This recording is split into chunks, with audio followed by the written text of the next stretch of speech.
Sneakers and Cleats, the podcast. Don does type a lot. Welcome back to the Sneakers and Cleats podcast. This is Thursday, December 19th, episode 158. We were just talking about how Don types a lot. Obviously, Don's not here. He's got like little anvils on his fingers. With today's modern keypads. He's an angry typist. He is an angry typist.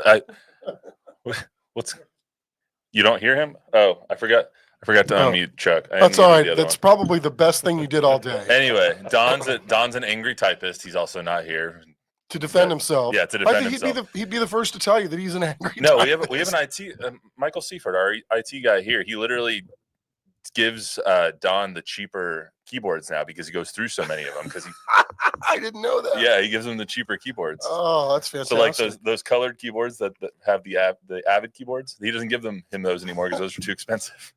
So I know where this stems from. He learned how to type on one of those old-timey typewriters where you had to physically push down on everything, and he just never lost his zeal for pushing down hard on keypads. Honestly, just bruise his fingers or something. Anyway, let's get back to on topic. We haven't even started yet. This is Chuck Migatinic, Matt Roy, Luis over on the switcher, Bob over watching for the comments. We got a lot going on today.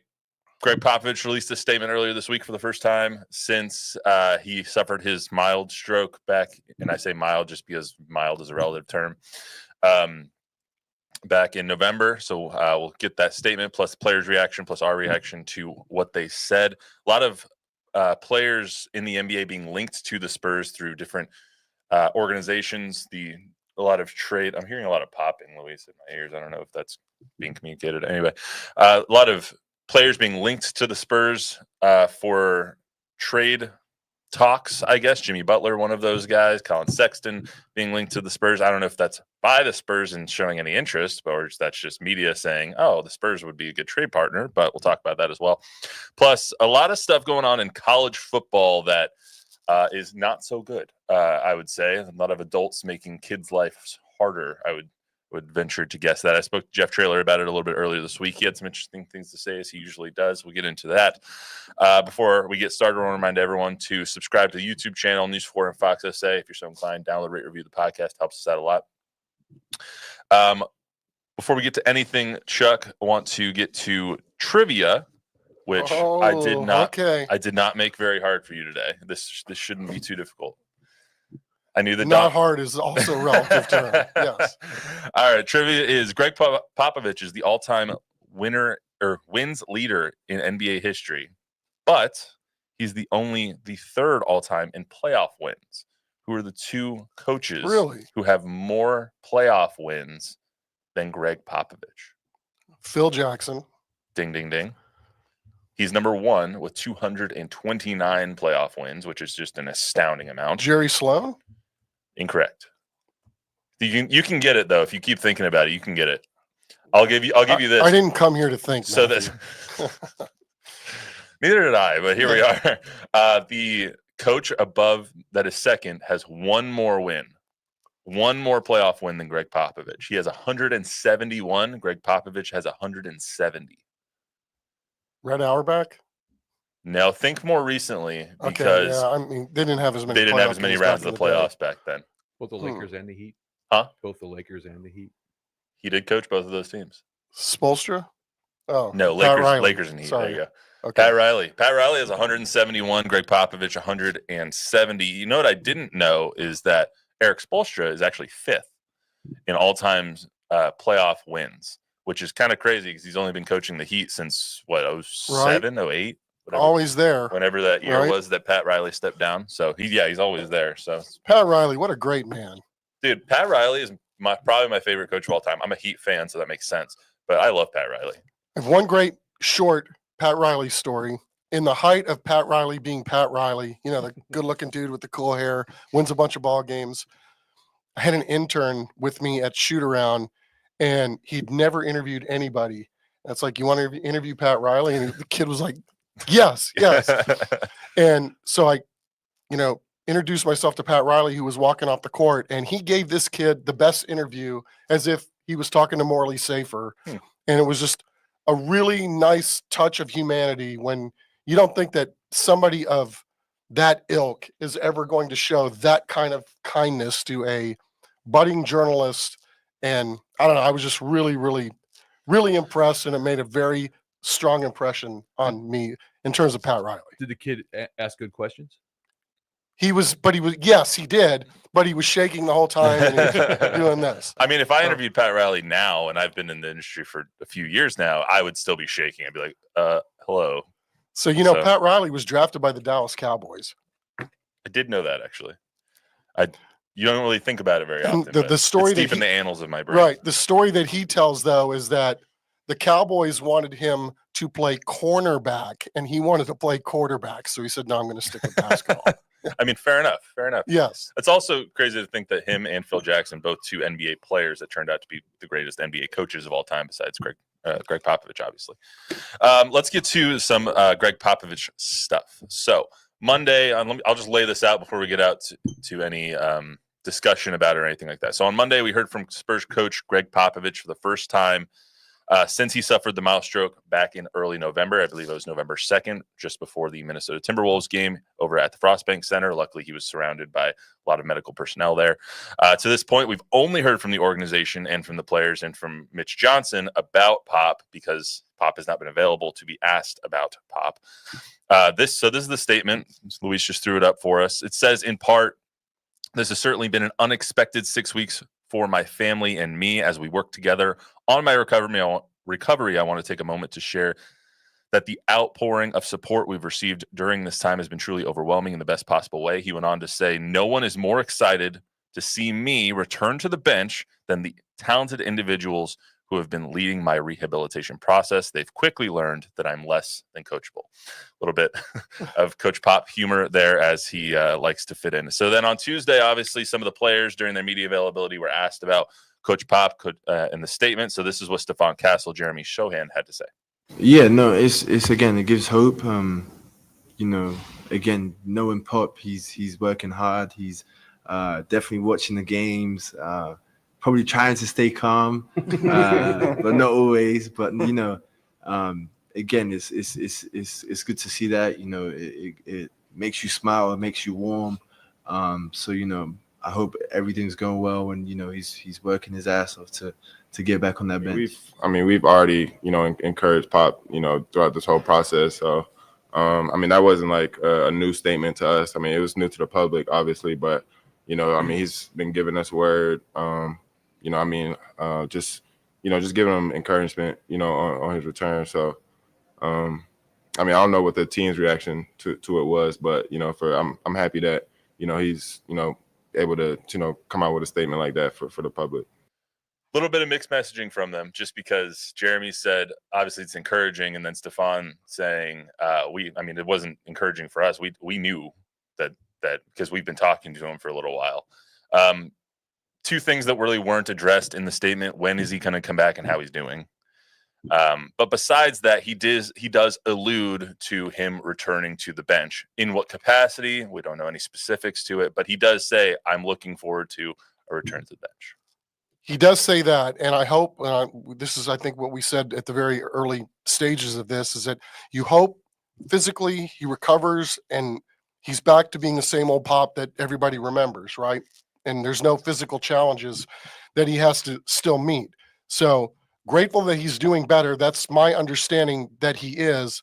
My understanding, though, to this point, and everything that I've gotten is third hand, so take it with an eye on assault. But this is obviously a very challenging physical situation, and it would be a miracle if he came back this year at all. I thought that when we kind of discussed the last statement that the Spurs released was like, I think it was understood by everybody in that article by Mike Finger as well, that he's not going to come back before the new year. And I think obviously that's pretty much cemented now. He's probably not going to come back until the new year happens. I would be surprised if he doesn't come back this year, though. When you hear mild stroke, obviously we don't know all the specifics and what his health dictates, but seeing what Pop has gone through and seeing who Pop has shown us that he is for the last 30 some odd years, I would be surprised if he doesn't want to get back on the bench as soon as possible. And he does not actually attain that goal. Well, that would shock me too. right? I mean, knowing who he is and how much he loves basketball and how much he loves coaching this team and this organization that, quite frankly, he's built. So, yes, all that would shock me too. Having said that, he's having to deal with stroke-related issues. And so the most important thing is to get back physically as strong as possible and at some point so that you can take on the challenges that demand what an NBA coach has to go through. Yeah, So, and he's a 75-year-old man who's recovering Yeah. from what they're calling a mild stroke. I mean, a stroke is a stroke, so right. it's still not good for a 75-year-old man to suffer that. However, I do take it as a semi-encouraging sign. One, that he's releasing the statement. Two, Pop is still using the same old Pop humor.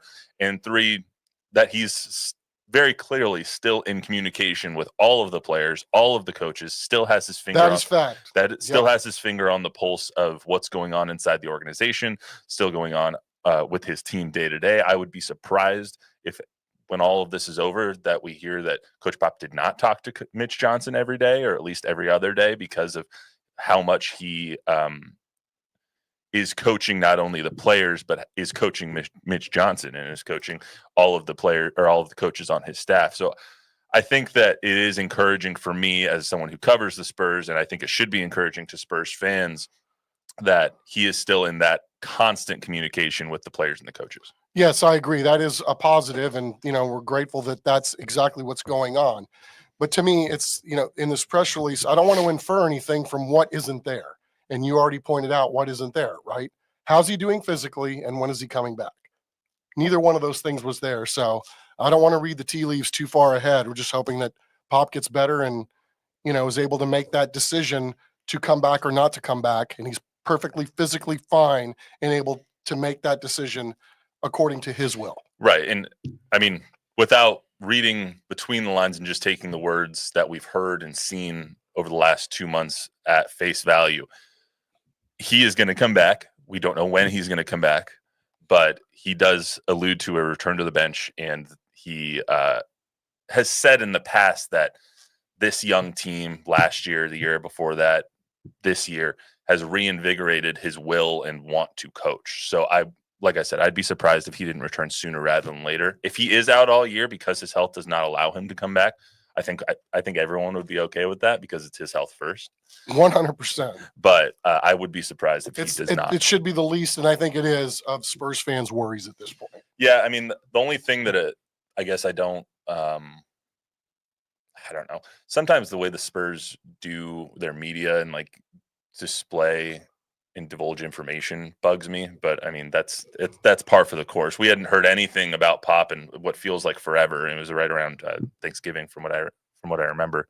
But we hadn't heard anything, and then out of nowhere, all right, here's a statement from Pop. We don't get any of that, how the sausage is made, or we don't get any of that constant information.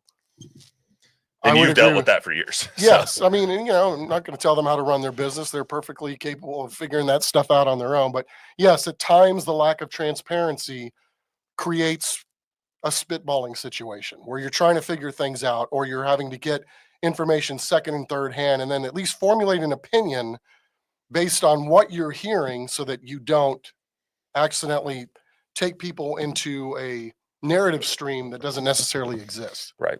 So, I mean, I think we can end the Pop part of this conversation saying we hope he gets better. Hope he is back on the court sooner rather than later. And even if he doesn't come back to the court, as long as he lives a successful, happy, and healthy latter part of his life, I think it'll all be successful in that. Amen. So let's go to the trade organization period. End of sentence. The trade season here in the NBA is kind of at a boiling point, or I guess if we were speaking in literature, it'd be rising action at this point because it's starting to heat up. Bleacher Report is linking a lot of names to the Spurs, linking a lot of names to everybody. So, I mean, thank you for them to do that because now we have something to talk about. But still, trade season is interesting until you get to the trade deadline day and nothing happens. I do think that some of the names that have been thrown around are a little interesting. Bleacher Report released an article, I think it was on Tuesday or Monday. LaMelo Ball, the point guard for the Hornets, he's 23 years old. He's been linked to the Spurs, and this isn't the first time he's been linked to the Spurs. He's actually been linked in the previous offseason offseason as well. Zach LaVine obviously has been in trade rumors for what feels like 3 years now, but he's 29 years old. He signed through 2027. Colin Sexton, the point guard for the Utah Jazz, he's 26 years old. He's only signed through the 26th season. But those three names, and it's all point guards, shooting guards. I don't know if that's what they need. I mean, we've discussed in the past that they need a shooter and they need a four. They need a stretch four probably. I don't know if you're going to trade for a point guard or a shooting guard when you have right now you have Chris Paul, who in theory could be traded. I would be floored if he was. If Chris Paul got traded this season because he's on an expiring contract and he's a piece that you could put in for a bigger piece, I would be floored if he was traded. I would more expect Harrison Barnes to be traded, if anybody. But all these three names just don't move the needle for me on what the Spurs need, especially when it comes to organizationally what their timeline looks like for success. Yeah, I mean, it feels like they need something, right? And then you think, well, do they need something or do they just need to get healthy, right? And then get a chance to have all your pieces available and then see how those pieces react based on, the other four guys are on the floor with them at the same time. I really don't know at this point because when they were banged up a month ago, no Jeremy, no Devin. Right. It looked like, first of all, it looked like basketball, right? Ball was moving. Guys were making the right plays. Everything was happening. And it looked, they won 5 out of 6. It looked like things were moving in the right direction. Then guys were coming back. And again, it's the factor of having to figure out, okay, now how do we integrate these guys back into what is going on and not miss a beat? Well, It hasn't quite looked the same since they've gotten healthier, but maybe that's just a product of they just need more time together on the floor. Yeah, Steph Castle actually talked about that in that same interview. Don actually asked him a question. You guys, it seems like people keep getting shuffled in and out of the lineup because of their injuries. Trey Jones has been out for a while. Keldon Johnson out right now. Zach Collins has been in and out. I think there's more players on the roster right now who have missed time than have not missed time. Chris Paul somehow has not missed any time as a 39-year-old man. And same with That's why he's had the career that he's had. Same with Harrison Barnes. But still, I mean, you think about all the players and all the shuffling of lineups and all the players who've gone in and out. Devin Vassell hasn't started a game yet, and he's their second. Actually, I think he's the highest paid player on the team right now. He's coming off the bench just to try and prevent any further injury to that foot or to his knee or whatever. So when you have players going in and out of the lineup like that, you'd almost don't know what the finished product looks like. So how do you know what you need to trade for if you don't see the finished product and what you actually have on the court? It's valid. And I think, the organization has said all along, right? This roster is going to dictate what moves we make, right? They want to be able to see those same kind of things too. So, they're not in a horrible spot right now in terms of where they are in the standings. Although I would argue that they got to start winning more of these games at home because the back half of the schedule is going to be nothing but road games. Well, it does feel like they're treading water right now. It feels like, they'll win 2 in a row and then they'll lose 3 in a row and then they'll win 3 in a row. It's kind of like those basketball being a game of runs is the old adage. And it feels like right now their season is a game of runs. Mm-hmm. I don't know if making a huge move this season is what they want to do. Actually, I would err on the side of saying that they don't want to make a huge move this season because they want to see where this team in this young roster gets them without making a huge move. If they're going to trade for a LaMelo Ball, what do you do with Trey? I mean, you have to get rid of Trey Jones at that point, and Chris Paul's no longer starting. So there goes his attitude right out the window. Probably he came here to start and to play, like as we talked about a couple of weeks ago. So if you trade for a LaMelo Ball, who is 5 years, $204 million contract signed through 2029, you're committing to LaMelo Ball for the next 5 years to build with Victor Wembanyama. Do you want that this year, or do you want to try and do that in the off season? It's almost like timing. What is your timeline? And I don't think that they know exactly what the timeline is yet either. So you can't make a huge commitment to one of these guys without knowing exactly what your timeline is. I'm with you on that. I mean, that, and especially with all the draft capital that we know that they possess in these next few years. I mean, it seems kind of silly that you would leap or do something right now when you're talking about a 500 team, right? If it starts to look like they're making this move to become one of those top 4 or 5 teams in the West, then maybe these things seem to make a little bit more sense. But, again, they're not that far away from being one of those top 4 or 5 teams Fair in enough. terms of wins and losses. Before we get into the Jimmy Butler stuff, Bob? Joseph had a comment. He said he always wanted the Spurs to trade for Jordan Poole, and he says keep Malachi. He's a hidden gem.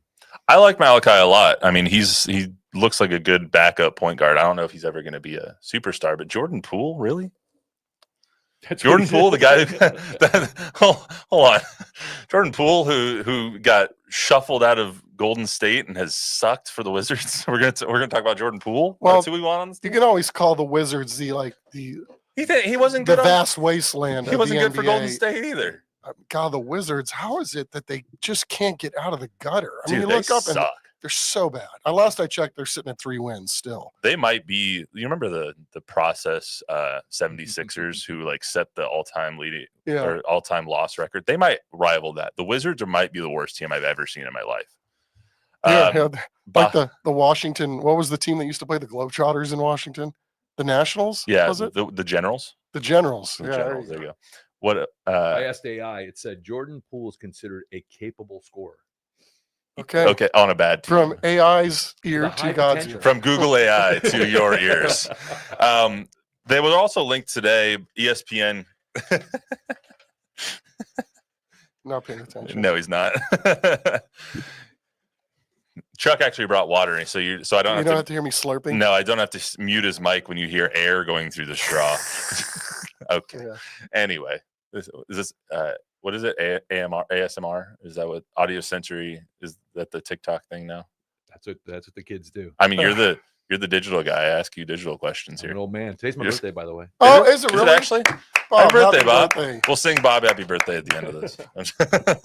Hopefully another Browns loss for your birthday. That's what I'm looking for. I know. That's what I'm saying. That's why they're starting DTR now. Before we get everybody, happy birthday to Bob. Happy birthday, Bob. Tom Guerrero. Give him a happy birthday shout out in the chat. House, I know. I figured he was. Anyway, so ESPN today said that the Spurs are also a dark horse trade candidate for Jimmy Butler. This is the one I don't get because Jimmy's 36 years old. The trade that they suggested, just for clarity, is Harrison Barnes, Malachi Branham, Keldon Johnson, a 2025 first-round pick, not the Atlanta pick or the San Antonio pick probably, but more like the Charlotte top 14 protected or the Chicago top 10 protected. So 1 first-round pick and you have 17 or whatever the number is, and 3 players that you don't really know are going to be part of your future anyway. I see the trade. I don't get Jimmy Butler because Jimmy Butler is and this is coming from a Heat fan. He's in win now mode. He wants to win right now. He is not the best when it comes to young players. And this is one of the youngest rosters in the NBA. You saw what he did in Minnesota with the Andrew Wigginses and the Cats of the world and all that young roster and how he hated that those players didn't give full effort all the time. We've talked about this team not giving full effort all the time. I do not think that would be a good combo here, especially because he's 36 years old and he wants to win right now. And we don't know if this team's going to win in the next 3 years until he's 39. But here's the deal. So this is the time of year, right, that people are literally throwing stuff at the wall. And I mean, but it's probably not fun if you're one of those players that's being mentioned that you could be going here or you could be going there. But it does create interest and it does get people talking. And I mean, there's a part of me too that would be like, well, that'd be kind of cool to have Jimmy Butler for a couple months. Right? I'm cool for it. I just don't know if the roster, or I don't know if the organization would be better for it. I just don't know. Yeah, if it's I a don't good think move they for would the either. organization. Just based on what the names that you've said too. So yeah, I mean, Harrison Barnes has a very specific role on this team: play good basketball and teach younger kids or younger dudes. Keldon Johnson. I mean, I think we all think it might be. Sorry, I don't know. I got hiccups again. I need to stop drinking water on the show. Keldon Johnson, I think we've all explored the possibility in our heads of him being expendable. I get it. Malachi is one of those guys that I think everyone likes but doesn't love. So I get trading him. What you can't trade is the Atlanta pick. What you can't trade is the Atlanta trade swap in 26. What you can't trade is the Atlanta pick in 27. You can't trade any of those. Well, you can, but you shouldn't. And so I just don't see how Jimmy Butler would fit into this iteration of the Spurs with the timeline that they have. I also like Jimmy's teams that he's thrown out there are Golden State, Phoenix, Dallas, and the Rockets. There's a very clear commonality between those guys, and they're competing for championships. And the Spurs aren't doing that right now. Not as we sit here today. That's true. They will soon, hopefully. But before we move on from the Spurs there, Bob, any other comments? I think Jimmy Butler and Chris Paul have had a falling out as well. Did they? Really? Yeah, I was just doing a little reading here. There's been some bad blood between the two of them. Yeah, so ESPN can I don't have any words. I don't have any words for that. Dirt. What? Nothing. Plow dirt? No, he said pound dirt. Pound dirt. Yeah. Okay. Plow dirt. Yeah, that too. all the On dirt. your off time. All the dirt. Yes. Let's get to some college football here. So the transfer portal sucks. I'll just say it. I like that players can transfer now, but the way that they do this is really convoluted and messed up, especially when it comes to the kids. Let me just lay out the issue here. So there's a lot of controversy in college football over the transfer portal, player acquisition, timing of the college football offseason, especially when you have teams that are preparing for bowl games, and now the college football playoff that goes until January 20th if you get all the way to the finals. The Penn State backup quarterback Bo Pribula entered the transfer portal in the midst of the playoff run because there's programs out there that are basically putting him between a rock and a hard place. Transfer now and miss out on your playoff run that you've been a part of this entire year, or don't transfer and sit there as a backup again next season because Right. Drew Aller's coming back. Right, because you have to also get into school to register to get the Correct. classes too. They're on the academic calendar. They're not on a football calendar. Right. The world doesn't revolve around football, even though I want it to. I spoke with Jeff Traylor about this earlier this week. He did a really good job of kind of laying out what the issue is. And so let's hear from Jeff real quick before we start talking about it. Well, let's think about what it's doing to kids. Understand this is not the kid's fault. This is the adult's fault. This is leadership. This is a great example when there's a vacuum of leadership, right? And we don't have leadership. Now, I'm not talking about our current president. I mean, obviously, President Baker got handed a rough job when he got handed this thing, and we're trying to figure all this thing out. But let's just talk about like real life situations that are going on. Like currently, guys on our team that have handled it correctly, who walked in my office, they want to play. We recruit them here. They've been beaten out, and they want to go start somewhere, which they can and have the right to. I mean, there are other schools literally telling them right now, if they don't come on their visit right now, they're not going to take them. So now they're having to decide whether they're going to play in the bowl game for a team they're not going to play for next year, or desert their teammates who are counting on them in the bowl game to go take care of their future. And we're the ones that have done that to the kids. So just that in itself is not right. And I hate it. That kid at Penn State, I can promise you, it probably killed him to not go be the backup for them in that game. And somebody's got to do something. And the problem is what you have is you have a conflict of scheduling here. You've got an academic calendar, but we're not setting the football schedule by the academic calendar. So these kids have got to get in school by January. So that's why the portal is when it is, so those kids can get in and get out and get to their next school, because that's set on the academic calendar. The problem is the rest of us are playing on a bowl schedule and a playoff calendar. So both calendars obviously cannot exist unless we either got to change the football calendar to match the academic calendar, or we have to change the academic calendar to match the football calendar. This is not that complicated. See, I'm not smart enough to come up with a solution for this. But I think you are. But I'm smart enough to realize that there's an issue, just like Jeff and like James Franklin at Penn State, and like the SMU coach whose name is escaped, Brett Lashley, who has spoken out about this because he has players transferring from his school that do not want to transfer from his school until their playoff run is done yet.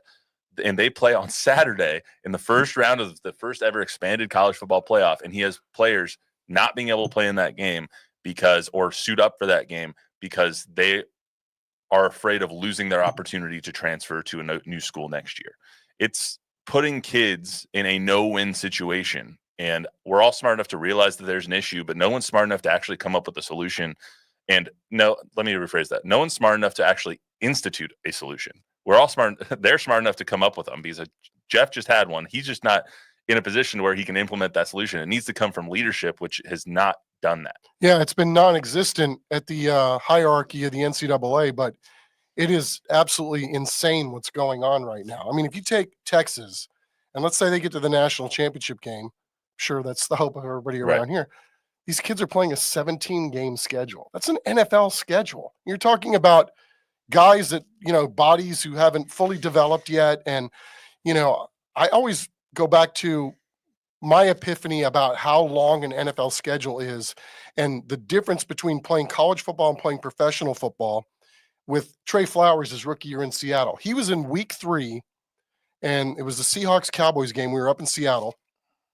So we shuffled over to the Seattle locker room after the game, and we were waiting for Trey, the rookie, to come out, and he's like the last guy out of the shower, and like he finally comes out, and like, dude, I hope that was a hell of a nice shower you had. He goes, man, you don't get it. He goes, so we just played 4 preseason games. I'm in week 3. This is week 7. I've now played more than half of my college schedule already in a condensed period of time.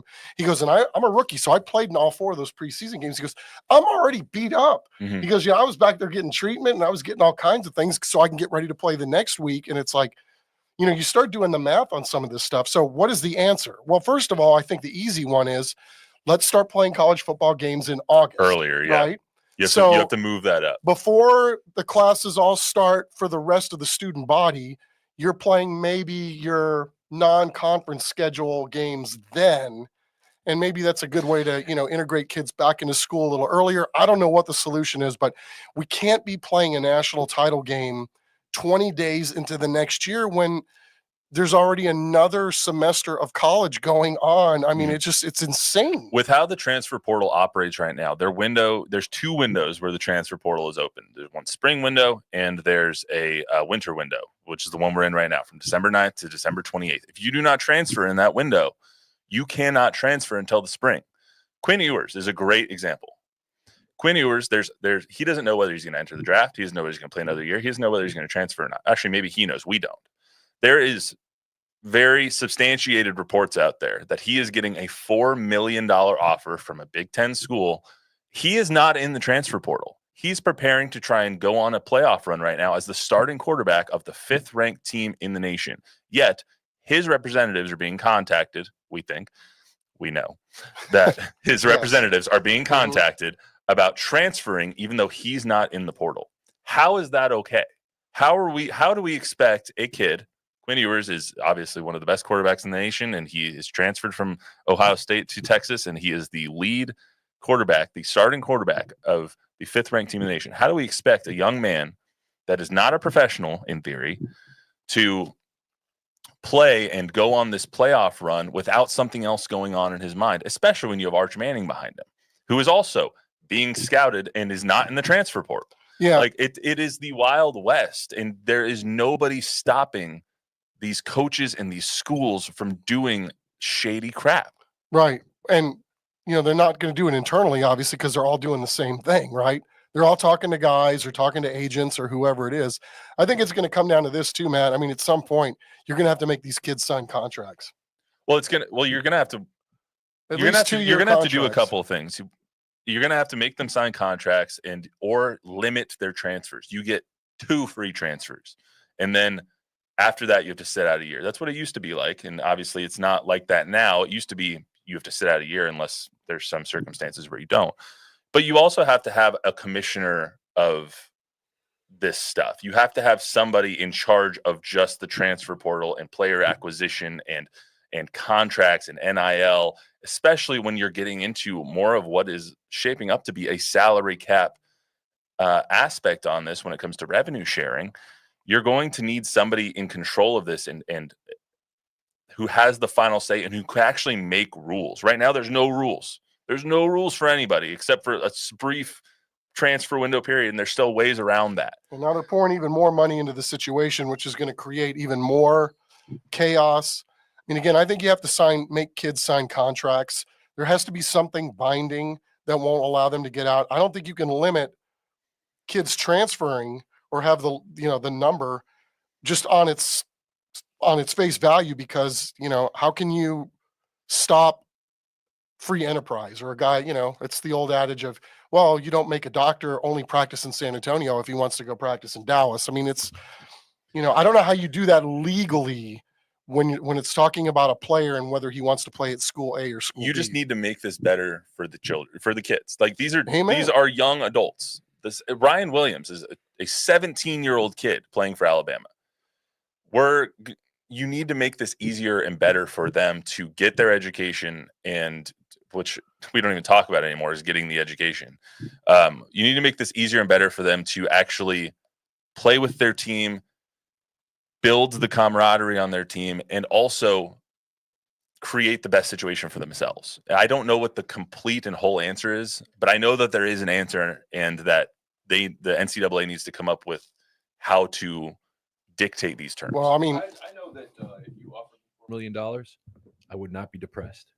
I wouldn't be depressed In either. fact, I think I'd feel a lot better. Right. And if Quinn Ewers, if that's what his market just as is an example, in this current wild west, nobody's begrudging Quinn Ewers his ability to go make money playing football. Well, Quinn also, but this is, again, the whole student athlete thing. It's like these are now hired employees by the university. It used to be you play football and you got a free ride and you got a per diem, and that was it. And to honor your scholarship, you went out and played the best football that you could. Now it's everybody's getting paid before they even step out on the field, and it's crazy. I don't know, like, how incentivized are you going to be if somebody cuts you a check for $4 million, or, and I'm not using Quinn Ewers as an example because obviously he's playing hurt right now with that bum ankle. Mm-hmm. But, I know me, if somebody gave me a $4 million check and I still got to cash the check, whether my ankle was hurting or not, I would probably err on the side of, well, I'm not going to mess up a future contract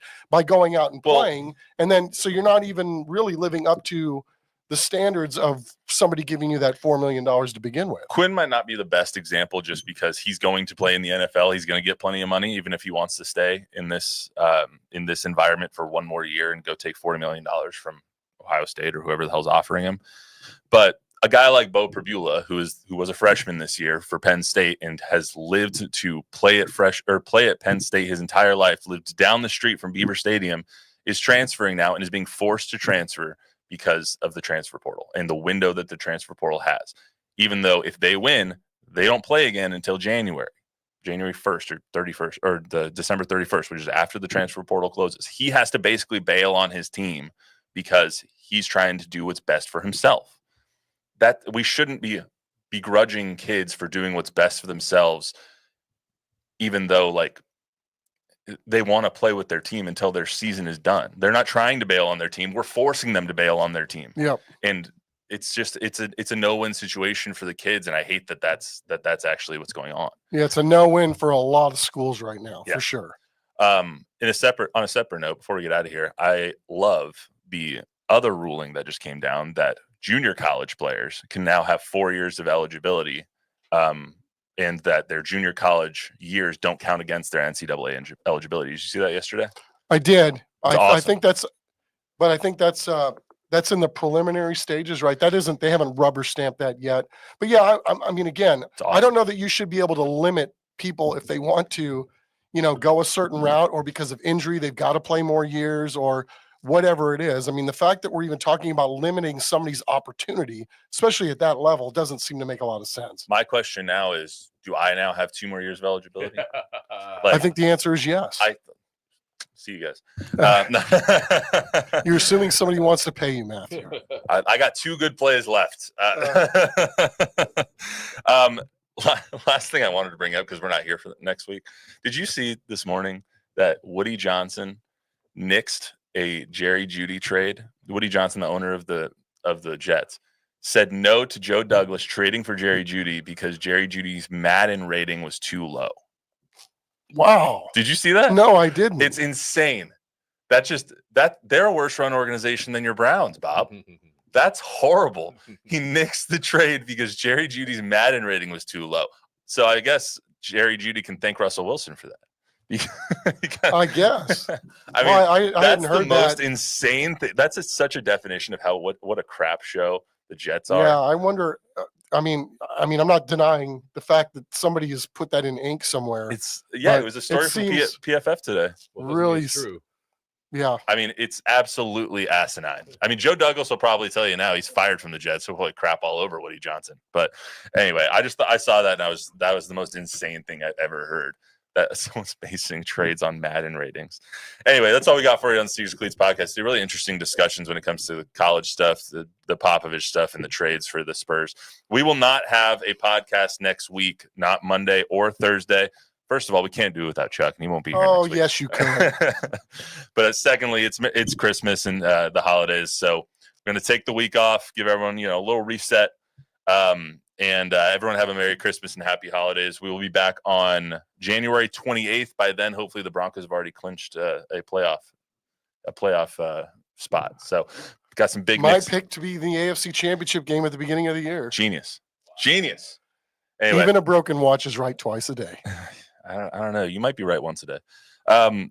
Remember to download, rate, review, and subscribe. Give us a 5-star rating. Tell a friend, tell an enemy. Follow and subscribe to the News 4 and Fox SA YouTube pages as well. It helps us out a lot. So we'll see you back here on December 28th. That says January, but December 28th. Until then, everyone have happy holidays, Merry Christmas, and go Broncos.